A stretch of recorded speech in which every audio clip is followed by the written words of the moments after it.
Harambee! Harambee! Mko wazima lakini? My boys. Ai, maboy mko sawa? My boys. Mama anauliza mko sawa? Mko sawa?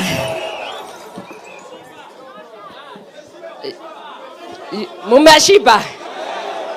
Sawa sawa. Kile nimesikia, Your Excellency, the People's Deputy President, and you know he's boy number 1 in the house. And I say this, Your Excellency, today there are many people who have come. The party DCP is one unique party, and it has what you call religious caucus, which does not no other party has. And I happen to be the matron of those young people. Those people came from many different counties. I would like you, Your Excellency, to see them as they stand. They were the first here to arrive here at 7 in the morning. And they pray for us. Muko wapi? George and the team, tafadhali. Tusimame tafadhali. Makofi jamani. Manake, we know in everything that you do, commit it to the Lord. And please sit. I think it is very important to know that values, ethics, family, and everything is very important. And God being the center is everything. When God is guiding you and leading you, you will never fail. So we should never make a joke about people just praying for tea and everything. The religious caucus had a chair who was supposed to come and say something. I will donate you 1 minute. George, come. He mobilizes a lot. I want you to take just 1 minute and show them how the religious people talk. 1 minute. Praise the Lord. Tuko salama. All the students, because najua mko under the religious caucus, all the students that came from Western, from Nairobi, tafadhali mumekai area tusimame wote. Will you just stand para? Tuko team kubwa from Machakos, Western, from Nairobi, all that team that came, you can see it's a big team. So this is what we are saying. This is what we are saying. Tunaweza sikiliza kidogo. This is what we are saying. That in 2020, the young people will not just approach politics by faith. Tumezoea kuambiwa tuende by faith. As a church, we are going to approach politics by both faith and statistics and science. We must, as long as we want to believe, we would wish to understand that young people who are in campus, when I joined in campus 2020, the school fees was 26,000 and help was 40,000. Si tunaelewana? Food was 10 bob. Right now, hostel alone in the University of Nairobi 1 semester is 19,000. So we don't want to just do faith. We want to do faith and science, data. There's something called data. So as a religious caucus, we do not want to approach the party by just praying. We are going to contribute science, data, and bring expertise that is going to improve this party so that we will not just be a praying party. We are going to be a party that will present to the church data that will push us forward. Siko sawa sawa? Siako tuko sawa? Thank you so much, ma'am, for being our mentor and for pushing us. That we are not just praying, but we are bringing data to the party that will help us. Thank you so much. Thank you, George. The global question today is how we approach the future. The future which belongs to the young people. 1.2 billion unemployed youth. And out of all the unemployed 1.2 billion, 60% are under 25. And we need to start thinking I was listening to you asking questions, and I was expecting you would be contributing and telling us what is the future and how do you want to approach it. I'm going to speak to you, men and women. Leadership has no color, leadership has no religion, and leadership has no gender. If you are going to lead, you must stand your place. And you must be able to say what it is that you want to deliver. It is not just being a leader for the leader's sake. Because the offices you are asking, they are structures. But the individual is the office. We want offices that serve the people. You are the future. You are the one holding the future. You are the ones who have gone to school. You are the ones who are suffering from help. You are the ones who are suffering from this SHA and everything.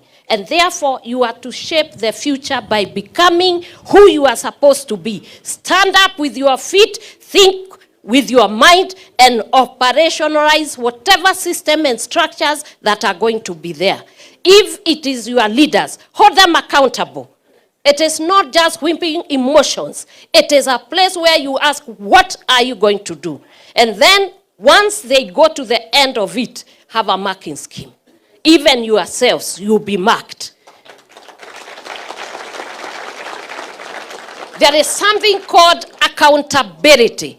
You have seen His Excellency, he has been standing firm and bold. And if it is the truth, it must be said to whoever, wherever. It must be said. And when it comes to young people, existential threat of the young people is refusing them to have the democratic right to express themselves, because the future belongs to them and their children.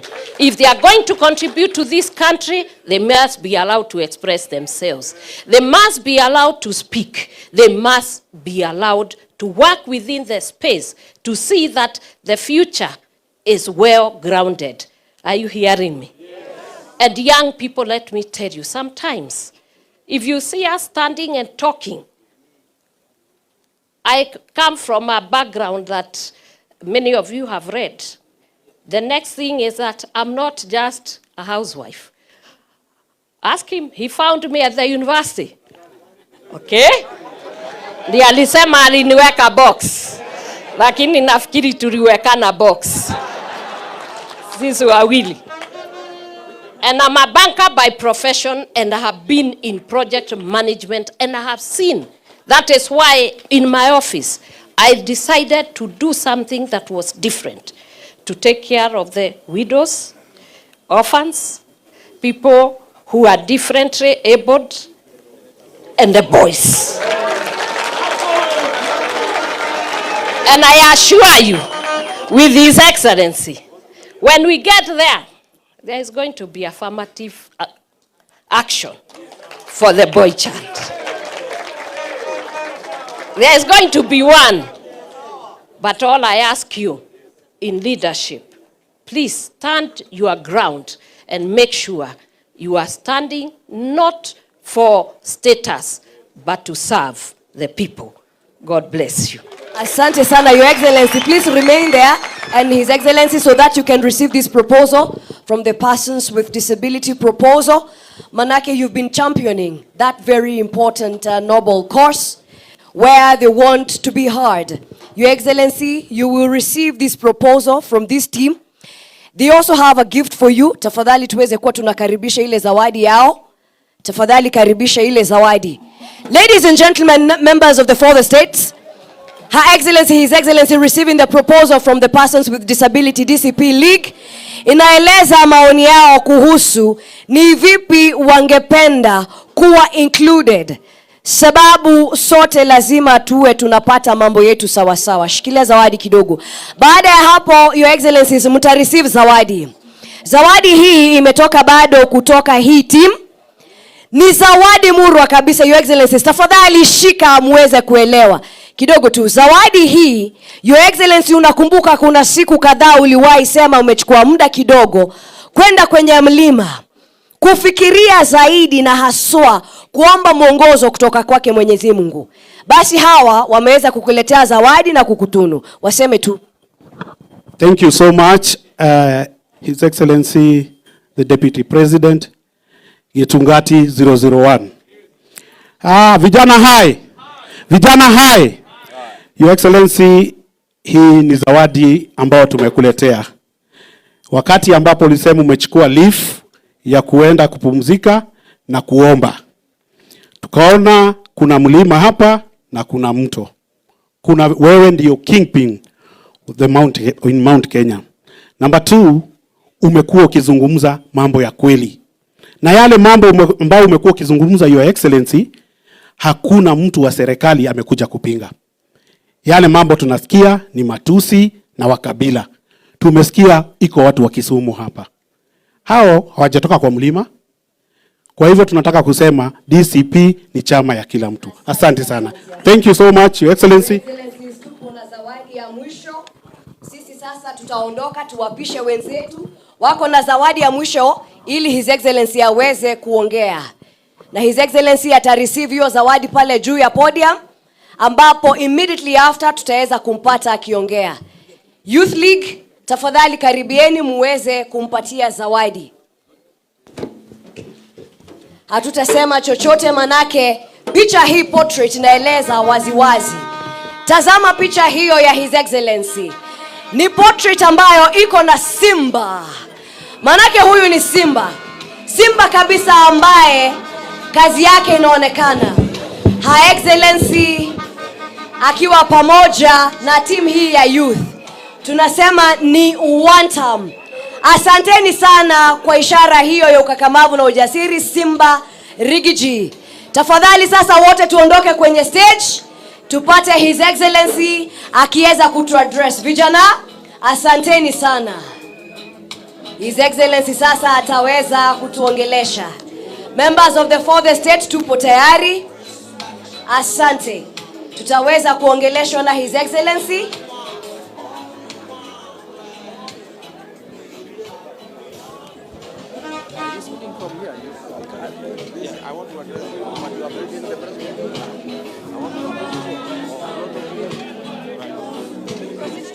I don't know where you want me to speak from. I'll speak at 5. Yes.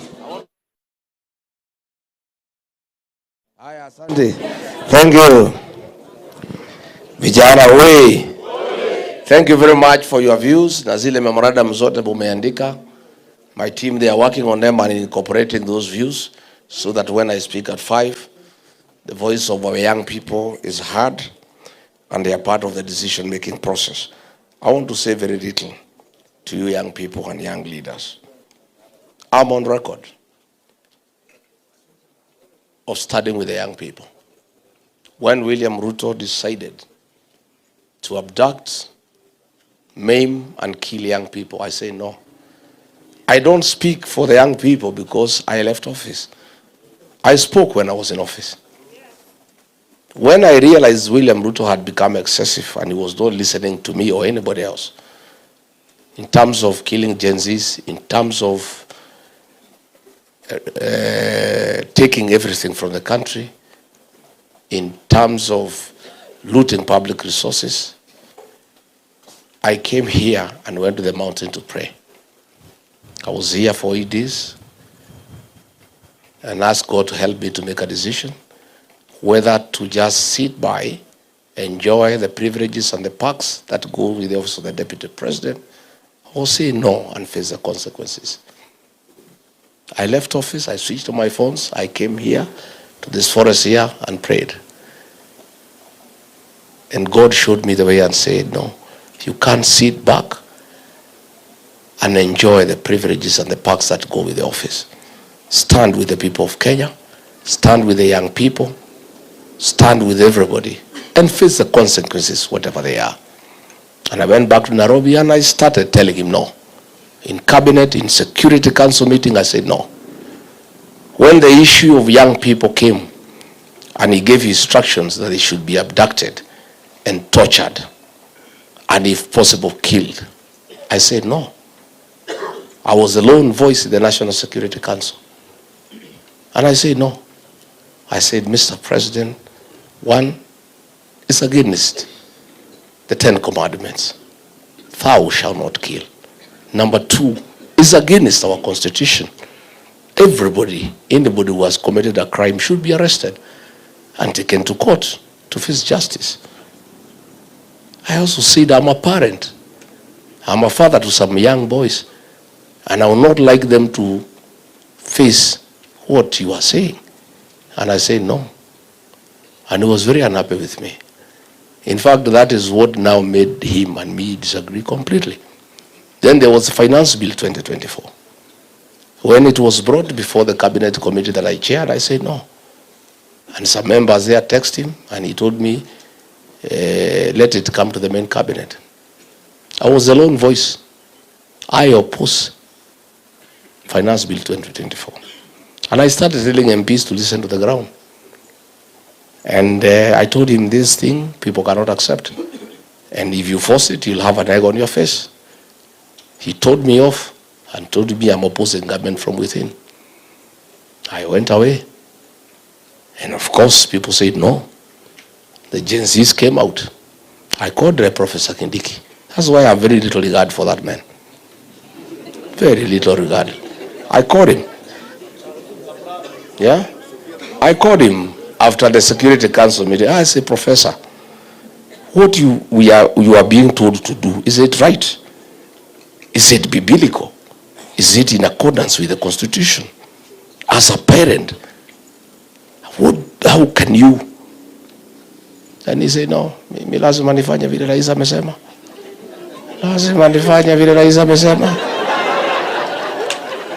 Nikamuuliza, including abducting and killing young people. Sasa kama rais amesema, mimi nitafanya nini?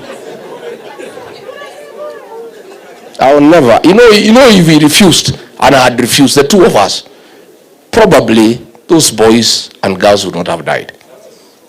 If Kindiki had put his foot down, because even the IG then was uncomfortable, but he was a coward. The general was just there. You know, I told Kindiki, please, let's go and face this man and tell him this decision is wrong. He said no. So it happened. So what do? I'm deputy president. The government that serves have killed people in parliament, have exterminated young people with a great future. I am part of that government. What do? Again, I prayed. I said, God, give me courage, give me strength to make a decision. I took a plane and went to Mombasa. The killing had happened on June 25. In the evening, William Ruto called a press conference. He never invited me. Ordinarily, I would be there. And called these young people criminals and treasoners and says they'll be hunted like rats. I was very offended. So the following day, I got a press